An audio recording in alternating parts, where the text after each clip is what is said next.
And aside from lifting the sanctions on Saturday, we also traded prisoners with Iran. President Obama pardoned 4 Iranian citizens and commuted the sentence of 3 others on Sunday in exchange for the release of 5 Americans held in Iran. Here's what Kerry had to say.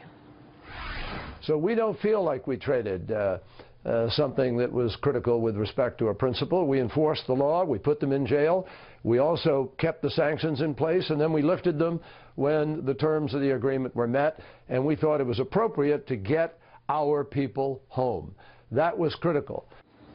Well, here to put it all in perspective is 30-year Army veteran and Fox News military analyst, Major General Bob Scales. General, welcome to the show. Always Hi, good to Jerry. have you here. What was your first reaction, your very first reaction, when you heard that the sanctions were lifted? Well, first of all, it's delighted to have our Americans back on our own soil. But what really bothered me, as I thought from a military perspective about this, is yes, we have denied the ability for Iran in the short term to develop fissile material, plutonium and highly enriched uranium. But we've left all the other technologies, Jerry, open for Iran to develop. For instance, that missile that they fired has a range of 1,000 miles, a range from the western desert in Iran to Tel Aviv, 992 miles. That's not a coincidence. We're allowing them to pursue precision technology to make their warheads more accurate. We're giving them the opportunity to miniaturize their warheads, to get them below a ton so that it's deliverable. We're allowing them to develop mobile launchers. As we learned in the Gulf War, as soon as you allow an enemy force to move their missiles around the desert, they're almost impossible to find.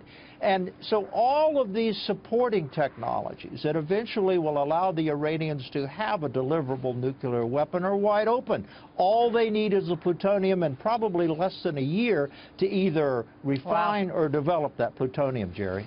It's a frightening thought, and already there's a ton of skepticism out there about Iran and the dropping of these sanctions. What do you think are going to be next steps? You've outlined what they have the possibility to do. What do you think they're actually going to pursue? Well, a couple of things. First of all, they're already pursuing these refinements to nuclear technology and missile technology. But the second thing is now they have a blank check to support Assad, to support Hezbollah, to support Hamas, to pressure Israel. Because remember, at the end of the day, their target is not necessarily the great Satan, it's the little Satan. The target is on Israel. And if I were an Israeli today, I would be extremely worried about the long-term consequences of what we're allowing the Iranians to do, Jerry. But what about the balance of power in the Middle East, which has been so unsettled? What happens to it now? Well, it gives the Iranians an incredible boost for 2 reasons. Number one, now they have the money to pursue their short-term military goals.